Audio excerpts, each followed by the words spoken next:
Ok, vamos a continuar. ¿Me escucha, Andreina? Sí, doctor. Ok.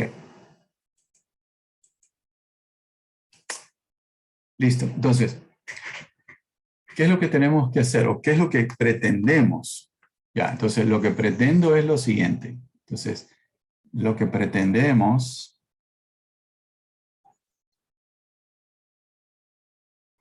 es, entonces aquí tengo motor, reductor, brida, eje, hélice. Doctor, no está compartiendo No pantalla. está, No no está está proyectando, doctor. Ok, gracias. Solamente quería saber si estaban despiertos, nada más. Tranquilo que es viernes. Ok, entonces esto es lo que tengo. Entonces yo lo que quiero representarlo, quiero modelarlo como un grupo de discos. ¿Sí? Cada esto es un disco. Entre ellos voy a tener un rabito chancho. Aquí probablemente ya van a ver, vamos a tener una inercia bien grande, un disco con inercia bien grande que representa el volante. Entonces esto es allí. Luego probablemente vamos a tener unos pequeños que son los representa el reductor. Luego tenemos un resorte debido a esta longitud con rigidez relativamente baja y acá también una inercia bien grande que representa la inercia de la hélice. Entonces voy a tener J1, voy a poner acá arriba K1, J2, K2. Al final voy a tener un JN y en K sub N menos 1. Entonces eso es lo que quiero hacer. Una vez que tenemos esto, básicamente este es un sistema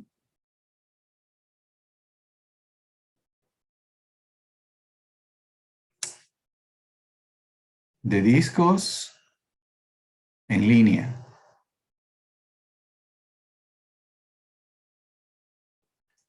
Ya, y entonces una vez que tengo el sistema de discos en línea, le podemos aplicar, entonces podemos aplicar método de Holzer para calcular frecuencias naturales y modos de vibración. Pero esto es lo que queremos hacer en la primera parte de este capítulo, buena parte de este capítulo. Es decir, pasar de aquí a allá y luego Holzer tenemos frecuencias naturales y modos de vibración. Entonces, ¿cómo podemos hacer esto? Bueno, pues el problema es que la geometría de lo que queremos analizar es una geometría bien extraña, ¿no es cierto? Entonces, la cosa no es fácil. Entonces, simplemente hay que aceptar ciertas certificaciones, etcétera, etcétera, etcétera. No hay más. Entonces, vamos a decir, para empezar,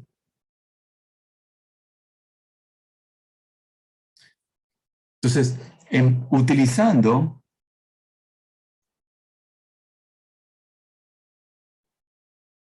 la energía cinética equivalente. Entonces vamos a modelar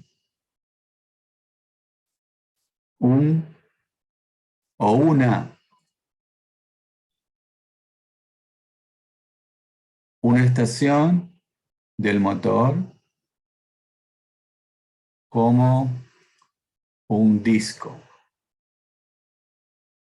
Y la inercia la vamos a llamar J, sub E o lo que sea. Entonces, lo que queremos hacer es, tal como ya les había dicho, ¿no? Si yo tengo el pistón, biela, manivela, bancada del cigüeñal. Esto está rotando con frecuencia de rotación, ¿sí? La velocidad de rotación, 1500, 1800 RPM, lo convertimos a radianes por segundo y ese es omega que está allí. Entonces, esto que está aquí, yo lo quiero representar como un disco allí. Entonces, a este disco de aquí, en fin, le podemos llamar JE o como sea. ¿Ok? Eso es lo que queremos hacer en esta parte de la sesión. Entonces, ¿cómo vamos a hacer? Pues simplemente con un esquema de energía. Entonces, va a ser larga. La energía cinética de esto de aquí, que sea igual a la energía cinética de la estación. La energía cinética equivalente a esto de aquí, pues será un medio de JE por la velocidad de rotación al cuadrado, es decir, el omega que está aquí al cuadrado. La energía cinética de lo que está acá, ni hablar, habrá que hacer una contabilización. ¿Por qué? Porque ustedes se dan cuenta de que el pistón o el émbolo sube y baja, es decir, tiene movimiento puramente alternativo. Sube velocidad positiva, baja velocidad negativa, es decir, en algún momento la velocidad es cero. Entonces la energía cinética de ese elemento, del pistón, es un problema. Es variable y además en un momento vale cero. En cambio, la otra parte tiene energía rotativa, no hay problema. ¿Qué pasa con la biela? La biela es un problema. ¿Por qué? Porque la biela desciende, es decir, tiene movimiento translacional, pero también rota. La biela hace ese movimiento. Entonces, es una combinación de los dos. Entonces, como les decía, ¿no? Simplemente de manera empírica se ha representado eso de manera que lo podamos ver como un disco equivalente, pero hay que aceptar cierta simplificación, que es lo que vamos a comentar acá. ¿Ok? Entonces,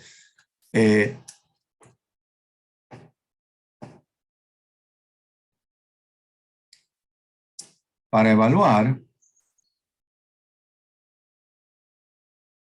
la energía cinética del pistón,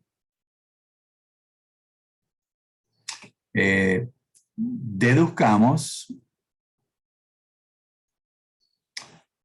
una expresión para su movimiento alternativo. Entonces, ese movimiento, algunos autores lo llaman X, en fin, esa es la letra que algunos libros lo utilizan. Bueno, pues, ya está, eso no es mucho libro. Entonces, ¿qué tenemos? Tenemos el pistón. Entonces, vamos a pensar que el pistón está en el punto muerto superior, aquí. Entonces, significa que alineada está la biela y aquí está la manivela, allí estoy. Entonces, la longitud de la biela típicamente le llamamos L y el radio de la manivela del cigüeñal lo llamamos R. Ya está. Entonces, esto de aquí está rotando. Entonces, después de un momento, entonces esto de aquí se inclina. Entonces, este de acá, contabilicemos este elemento de aquí, el bulón, supongamos que ha descendido. Entonces, este estará aquí. Entonces, el pistón estará por aquí más o menos, allí. Entonces, esta cantidad de aquí es la que queremos calcular, X, que depende del tiempo. Entonces, ahora, ¿sí? Entonces, este está fijo, no se mueve. Ahora simplemente esta es la manivela, habrá rotado un ángulo e igual la biela. Entonces, esto es L, esto es R, eso no tiene por qué cambiar. Y simplemente este ángulo, respecto de la vertical, lo vamos a llamar omega T. Este ángulo, en cambio, de la biela, lo voy a llamar phi. Obviamente que phi depende también del tiempo. Ya está. Entonces, ahí está. Entonces, queremos calcular X en función del tiempo. Entonces, la geometría me dice que X, que depende del tiempo, va a ser... entonces, originalmente yo tenía esto, L más R, y ahora tengo esta parte de aquí que sería L coseno de phi, esta parte de acá que sería R coseno de omega t. Entonces, la diferencia es X, entonces la ponemos de esta forma. R 1 menos coseno de omega t más L 1 menos coseno de phi. Entonces, ya está. El problema es que phi depende del tiempo e indirectamente depende de omega t. pero no explícitamente. Entonces, si quisiéramos derivarlo para encontrar la velocidad, tuviéramos un problema. Entonces, lo que se hace es un esfuerzo para obtener esto, x en función del tiempo, en función explícita, en función del tiempo. Es decir, la dependencia implícita del tiempo en phi la voy a tratar de eliminar para poder derivar con tranquilidad. Entonces, es un ejercicio simple, yo lo voy a resumir porque el resto es álgebra y ya está. Doctor, ¿podría repetir esa última parte que explicó, por favor? ¿Qué cosa? La de lo que dijo ahorita antes de poner la expresión. Buenos días, dije yo. No, Ah, no. esto. O sea, lo que está aquí, tal como lo dije acá, phi depende del tiempo. Entonces, si yo quiero derivar x en función respecto del tiempo, entonces voy a tener aquí una diferenciación implícita. Entonces, lo que yo voy a hacer es, voy a reemplazar este phi por una expresión en función de omega t. De tal manera que cuando derive, para calcular la velocidad, y finalmente, como yo les he dicho en la transparencia anterior, calcular la energía cinética, lo podamos hacer explícitamente. Y podamos evaluar la energía cinética. Eso. Ok. Entonces, el coseno de phi lo podemos expresar como 1 menos el seno cuadrado de phi. ¿Sí? El coseno de phi. Y el coseno de phi, a su vez, lo puedo expandir. Entonces, de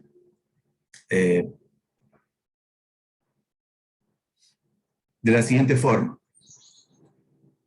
Entonces, el seno de phi, fíjense bien, sería multiplicado por L, me daría esta cantidad de aquí. Y esa cantidad de aquí, vista por el triángulo inferior, sería R por seno de omega t. Entonces, lo que vamos a decir es que, entonces, esta cantidad de aquí a acá, lo podemos poner aquí, sería L por el seno de phi, que lo tengo aquí, va a ser igual a R por el seno de omega t. Me parece que es la ley de los senos, la de senos, alguna cosa así se llamaba en la época del colegio.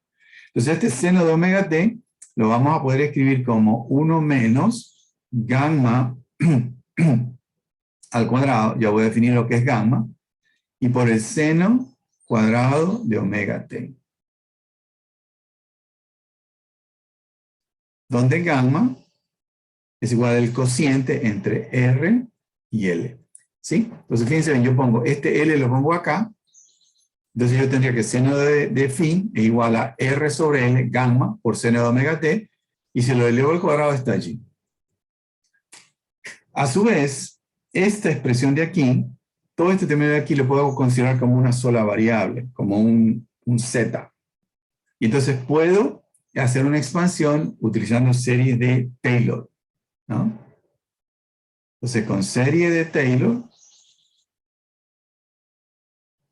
podemos decir que el coseno de phi va a ser igual, recuerden, ¿no? Es igual a la función evaluado en el punto de origen, que lo considero como 0, más la primera derivada por delta, más un medio de la primera derivada, de la segunda derivada por delta al cuadrado, etc. Entonces, el punto de origen es 0 y el delta es z, que sería gamma cuadrado seno cuadrado omega t.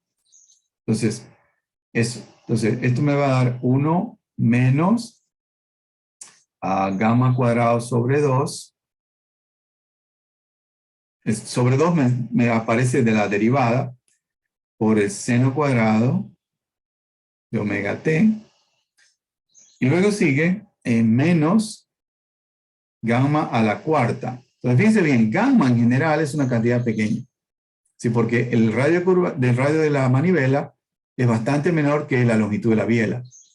Entonces, gamma a la cuarta va a ser una cantidad pequeña. Si, por ejemplo, si fuera el valor mágico que se utiliza es 0.25.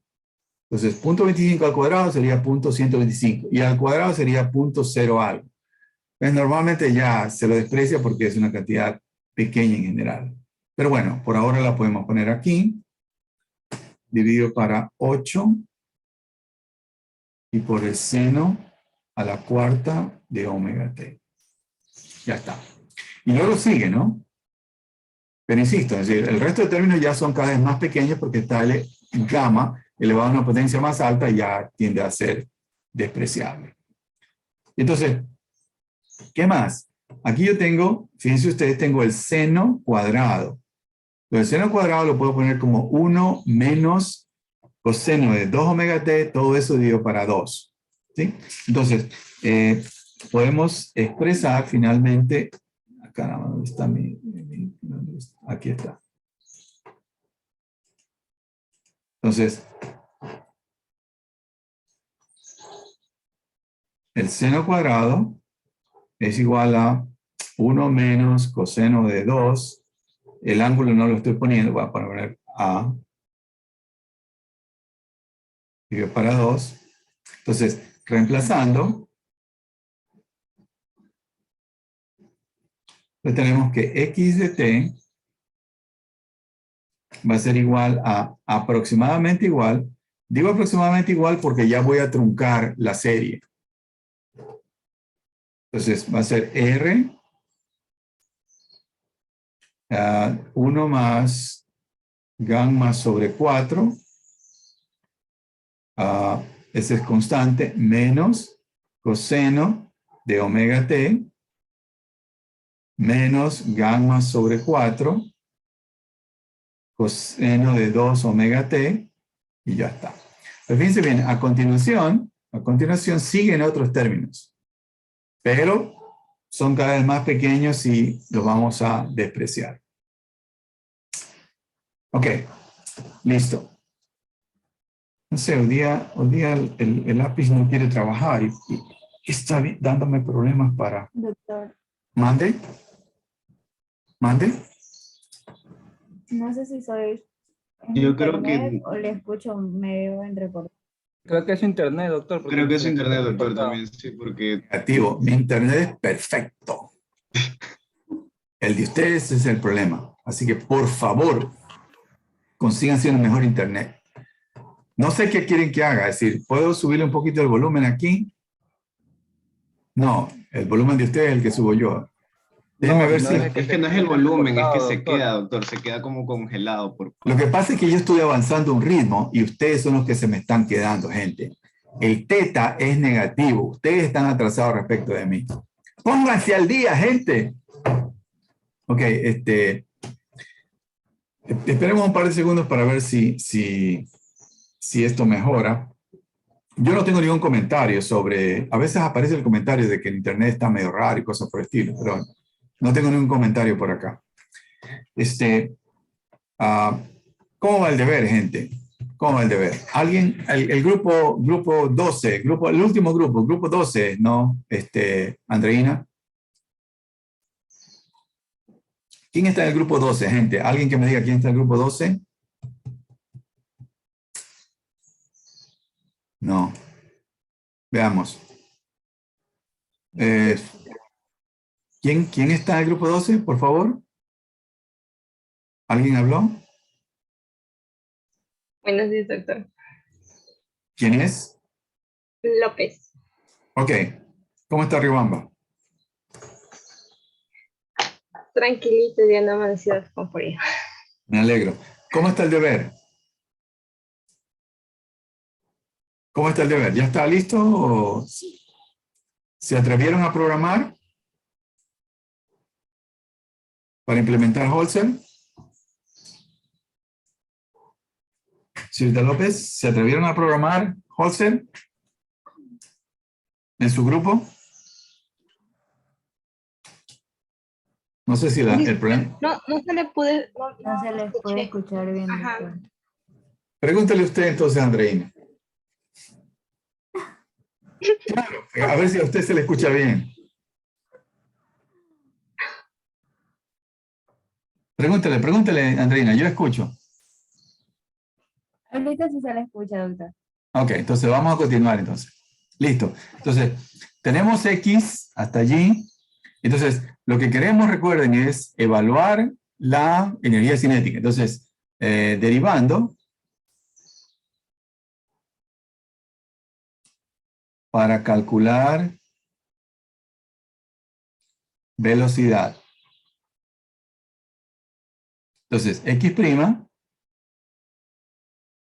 Entonces, este término constante obviamente se elimina. De aquí tengo un omega, de acá tengo un omega, entonces tendríamos r omega, unidades de velocidad, como debe ser. Este de aquí me va a dar una cantidad positiva, seno de omega t.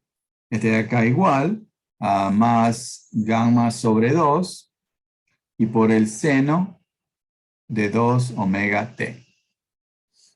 Entonces, fíjense bien, por favor, aquí, cuando tiempo es 0,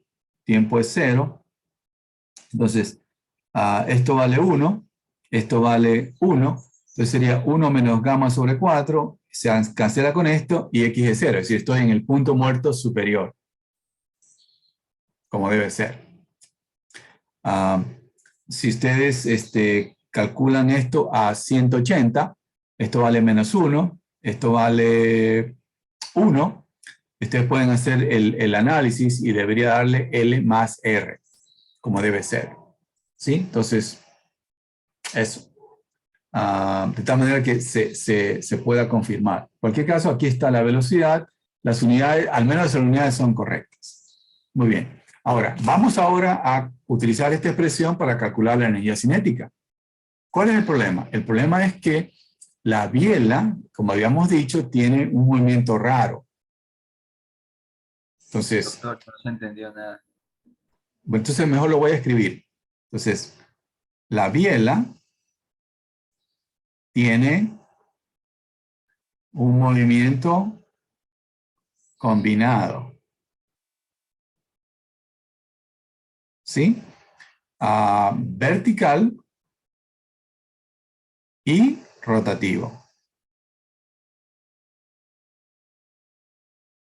Entonces, yo tengo aquí, por ejemplo, la biela, así. Voy a dibujarla en forma sencilla allí. Y después de un momento, este punto desciende, ¿no es cierto? Y a su vez rota. Entonces, si el centro de gravedad está aquí, ahora está acá, entonces tenemos un movimiento vertical y además rotativo. Entonces, este es digamos, una molestia. ¿Qué podemos hacer? Entonces, en forma simplificada, lo que vamos a hacer es, vamos a decir, esta biela la vamos a partir. Ya voy a escribir. Entonces, podemos separar su contribución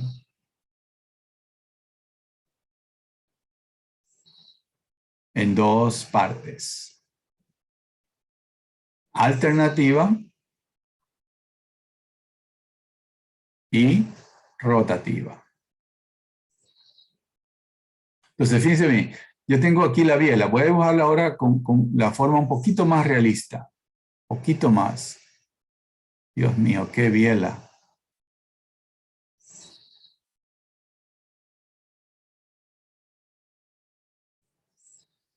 Entonces, acá arriba, por el bulón, se conecta con el pistón. Aquí abajo, esto se separa y aquí se conecta con el cigüeñal.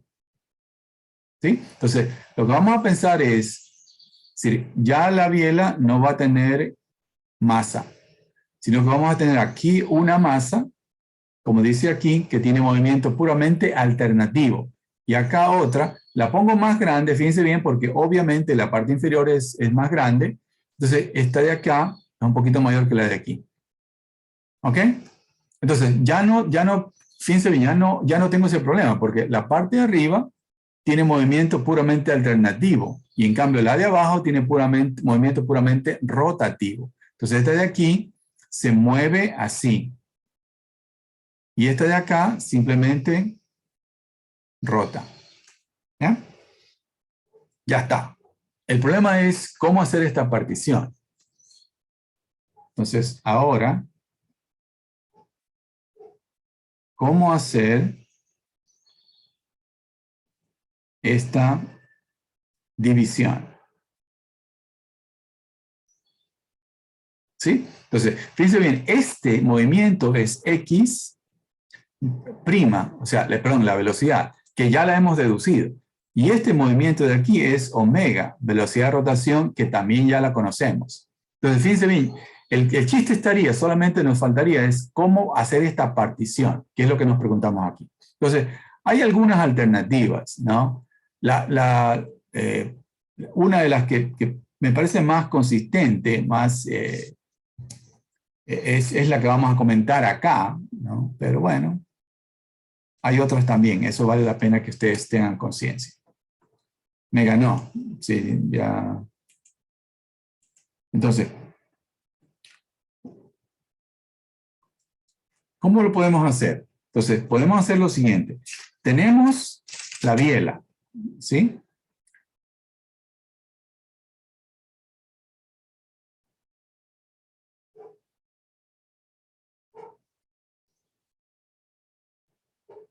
Ahí está. ¿Sí? Entonces, una de las cosas, ya sabemos, ¿no? La longitud de aquí a acá es L. Entonces, calculamos la inercia de la biela respecto de O. Entonces, el punto O lo pongo aquí. Este punto de aquí es el punto O. Entonces, a ese número le llamamos J sub B. Y hacemos lo siguiente. Calculemos la masa, ¿sí? La masa que habría que colocar aquí, ¿sí? A la distancia L, de tal manera que la inercia se mantenga. Entonces yo digo, la masa de la biela que tiene movimiento rotativo está aquí.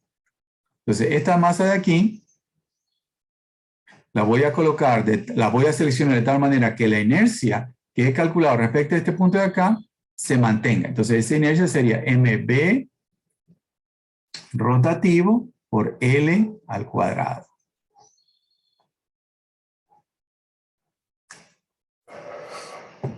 Caramba. Ahí está. Entonces, fíjense bien, esta es una forma. Ahora, esto de aquí, esta masa de aquí, no corresponde a la masa total. ¿Qué hacemos? La diferencia lo colocamos en la parte superior. Entonces, y la diferencia respecto de la masa de la biela, la colocamos en la parte superior. Entonces, ¿cuánto es eso? Entonces sería MB menos MBR. Entonces, a esto de aquí lo vamos a llamar MBA. ¿Por qué? Porque lo que colocamos en la parte superior tiene movimiento puramente alternativo.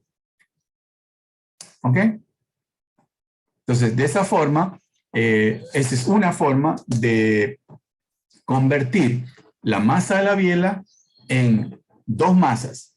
Una masa en la parte superior, por tanto, tiene movimiento puramente alternativo.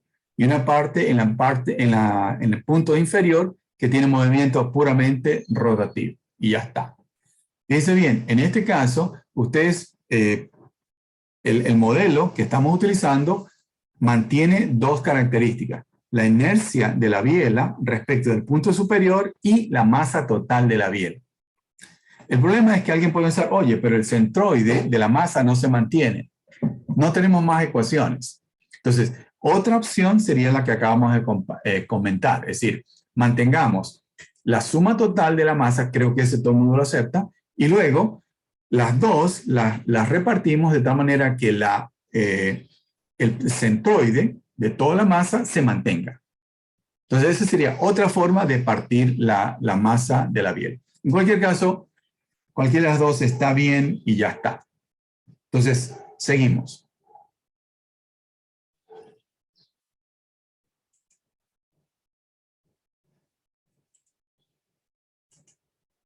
Doctor, ¿Mande? disculpe, ¿podría poner rapidito nada más la diapositiva anterior? Lo que pasa es que recién se escribió todo lo que puso. ¿De verdad? Chus, está grave. ¿Dónde viven ustedes? En el Perú, seguramente. Listo, doctor, muchas gracias. Ok. Entonces, ¿qué hacemos ahora? Entonces, hagamos el resumen. Entonces tenemos, ¿no? La biela.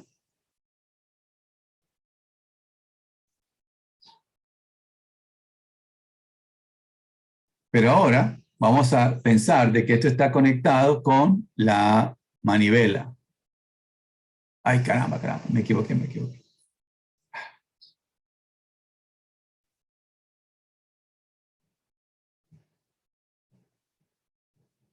Déjenme ponerla inclinada mejor para...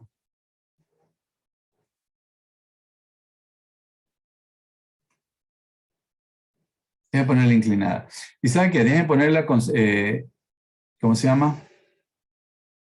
En forma compacta nomás, porque si no, ya está. Entonces, ¿qué es lo que estamos diciendo? Que esto de aquí, la biela, la estamos poco menos que partiendo. Entonces vamos a tener una parte superior que le hemos llamado M de la biela alternativo. Ya está. Aquí yo tengo una parte inferior, aquí que tiene MB rotativo. Ahora, la manivela, ¿sí? La manivela, esto que está aquí, lo voy a poner aquí a la derecha.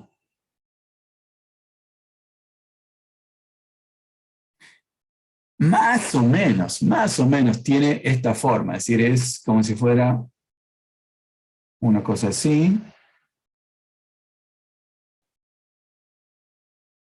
Entonces, aquí abajo, este es el muñón de bancada y por el otro lado, aquí se conecta la biela. Entonces, este elemento que está aquí es este elemento que está aquí, es la manivela.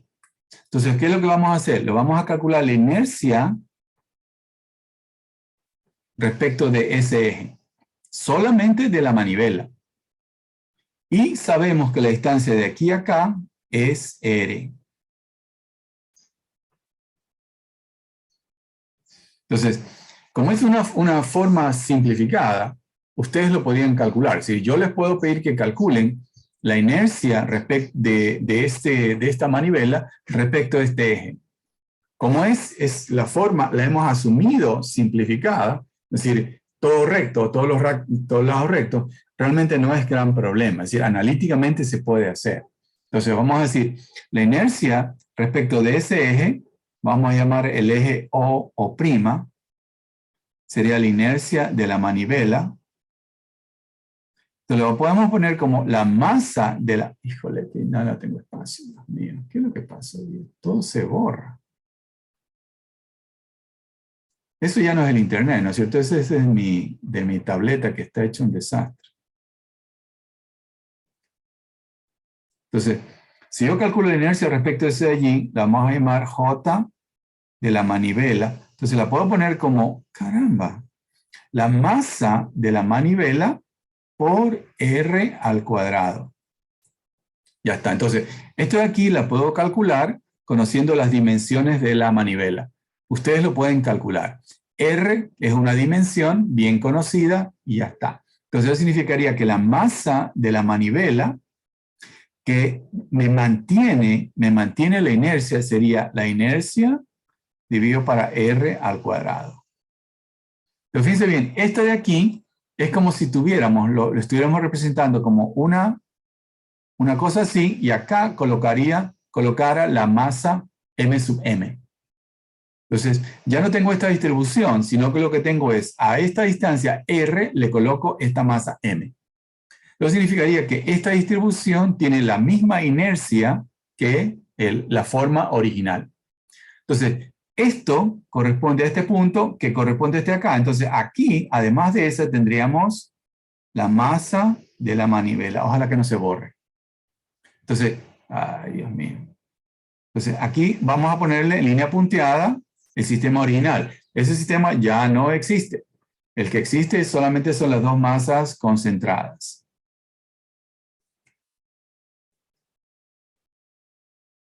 Allí. Entonces, ya está. Entonces, ¿qué hacemos ahora? Ahora viene la cuestión. Calculamos la energía cinética, pero de este que es nuestro modelo. Entonces, la energía cinética va a ser igual, entonces tenemos que repartirlo. ¿Por qué? Porque este de acá tiene movimiento alternativo y en cambio este de acá tiene movimiento rotativo. Ah, muy bien. Entonces, el de arriba, aquí habría que sumarle a esto de aquí, habría que sumarle el pistón. Voy a poner otros puntos suspensivos porque ahí están los rines, está el bulón. En fin, el bulón probablemente sea importante, pero los rines no creo que sea mucha cosa. Pero en fin, por si acaso. Entonces, todo esto tiene masa puramente alternativo, todo esto tiene masa puramente rotativo. Entonces, la energía cinética de esta parte de aquí será 1/2 de la masa sub A, es decir, la masa que tiene movimiento puramente alternativo, y por x' al cuadrado. Entonces, este x' ya la dedujimos. En cambio, lo que está aquí abajo, fíjense bien, está ubicado en el extremo R. Entonces va a ser 1/2 de la masa que tiene movimiento puramente rotativo y por la velocidad tangencial, que sería R omega al cuadrado. ¿Ok? ¿Estamos claros hasta allí?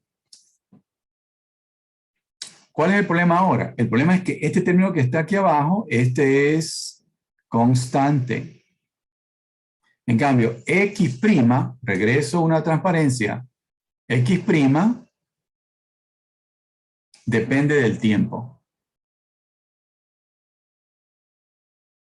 ¿Sí? Entonces, este de acá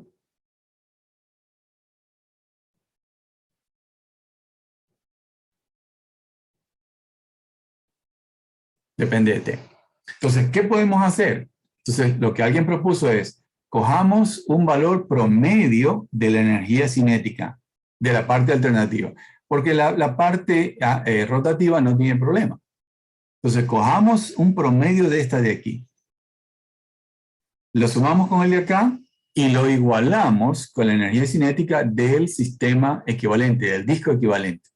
Y a partir de ahí podemos sacar la inercia que estábamos buscando. Entonces, ese es el último paso para finalmente coger mi esquema y representarlo como si fuera un disco.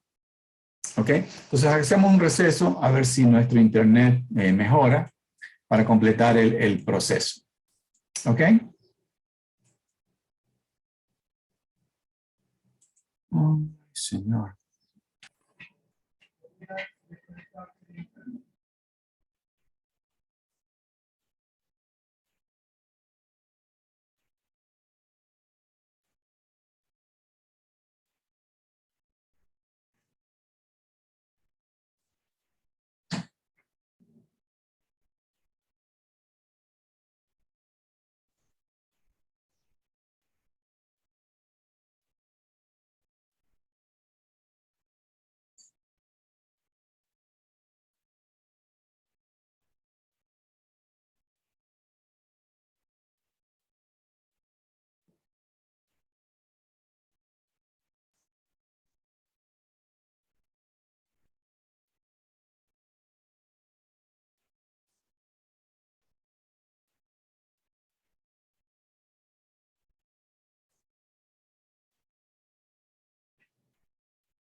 Mm.